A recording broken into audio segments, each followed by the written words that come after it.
semuanya, kali ini aku akan mencoba menjelaskan mengenai fungsi-fungsi dari partikel TOE.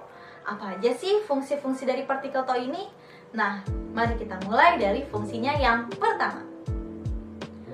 Oke, fungsi yang pertama adalah untuk menyatakan suatu benda atau sejenisnya yang jumlahnya itu lebih dari satu.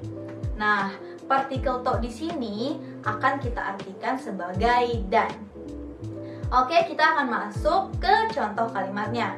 Contoh kalimatnya adalah Kino watashi wa borupen to enpitsu wo kaimashita. Kemarin saya membeli pulpen dan pensil. Nah, di dalam kalimat ini terdapat dua kata benda, yaitu borupen dan enpitsu. Udah sesuai ya sama tujuan fungsinya tadi? Nah, maka dari itu kita akan memasukkan partikel TOE untuk menunjukkan bahwa bendanya ini lebih dari satu. Di mana sih ditaruh partikelnya ini? Partikel TOE ini ditaruh di antara kedua benda tersebut, yaitu di antara kata borupen dan enpitsu. Maka kalimatnya menjadi Kino watashi wa borupen to enpitsu wo kaimashita. Selanjutnya yaitu contohnya yang kedua. Contoh yang kedua yaitu Kabang no naka ni hon to jishyo ga arimasu. Di dalam tas ada buku dan kamus. Nah, di dalam kalimat tersebut terdapat dua kata benda, yaitu ada hon dan jishyo. Nah, untuk menunjukkan bahwa bendanya ini lebih dari satu, maka kita juga akan memakai partikel TOE. Diletakinnya di mana? Masih sama, kita letakkan partikel TOE ini di antara kedua benda tersebut.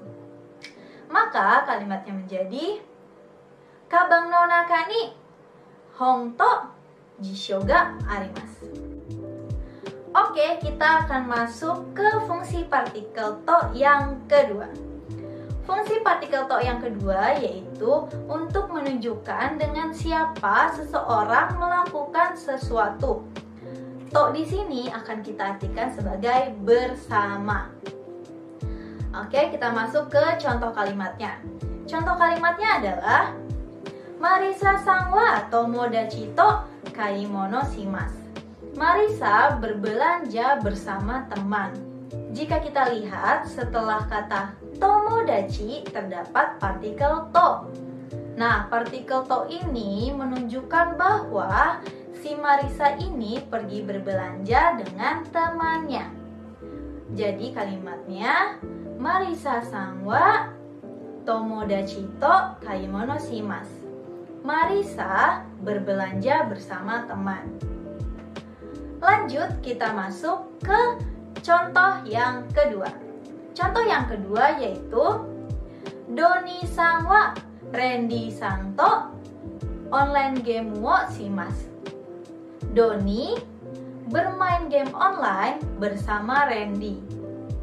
Nah, bisa kita lihat lagi nih bahwa setelah kata Randy-san terdapat partikel TOE. Nah, partikel TOE ini menyatakan bahwa si Doni ini bermain game online bersama Randy. Maka kalimatnya menjadi Doni-san wa Randy-san to online game wo shimasu. Terus gimana sih kalau misalnya seseorang ini melakukan kegiatannya sendiri? Nah, untuk yang seperti ini kita akan menggunakan hitoride. Ingat ya teman-teman, hitoride bukan hitorito. Contoh kalimatnya adalah Watashi wa hitoride nihon e ikimasu. Saya pergi ke Jepang sendirian.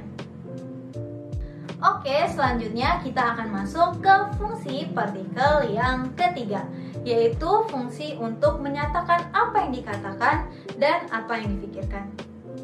Kita akan membahas yang pertama yaitu apa yang dikatakan. Nah, untuk menyatakan apa yang dikatakan, kita harus memasukkan partikel TOE. Contoh kalimatnya bagaimana? Contoh kalimatnya adalah Marisa-san wa ashita watashi wa daigaku e ikimasen to iimashita. Marisa berkata, besok saya tidak pergi ke kampus. Nah, untuk menyatakan apa yang dikatakan seseorang, pada di akhir kalimat kita harus memasukkan partikel to lalu ditambah imasta setelah mengutip apa yang orang itu katakan. Oke, selanjutnya kita akan masuk ke fungsi menyatakan pikiran. Nah, fungsi menyatakan pikiran ini contoh kalimatnya adalah asta amega furuto omoimasu. Saya pikir besok akan turun hujan. Nah, bisa kita lihat di akhir kalimat terdapat partikel to lalu ditambah dengan kata omoimasu. Nah, untuk menyatakan pikiran kita harus menggunakan pola tersebut, yaitu to ditambah omoimasu. Maka kalimatnya menjadi asta amega furuto omoimasu. Saya pikir besok akan turun hujan. Sekarang kita akan masuk ke fungsi partikel to yang terakhir, yaitu berfungsi untuk menyatakan kalimat bersyarat.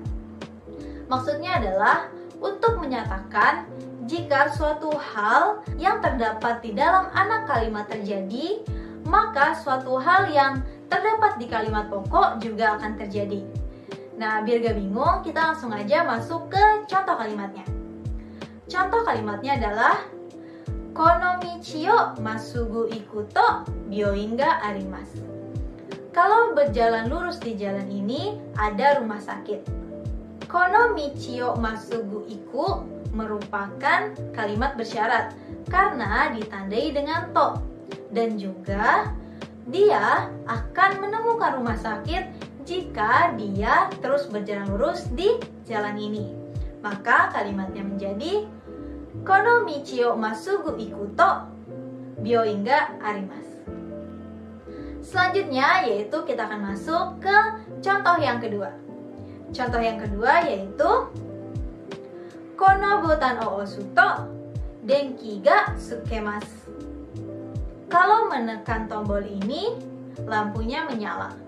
Kono botan o osu merupakan kalimat bersyarat karena ditandai dengan partikel to, dan juga lampu ini akan menyala jika tombolnya ditekan. Baiklah, hanya itu yang dapat saya sampaikan. Kurang lebihnya mohon maaf. Wassalamualaikum warahmatullahi wabarakatuh.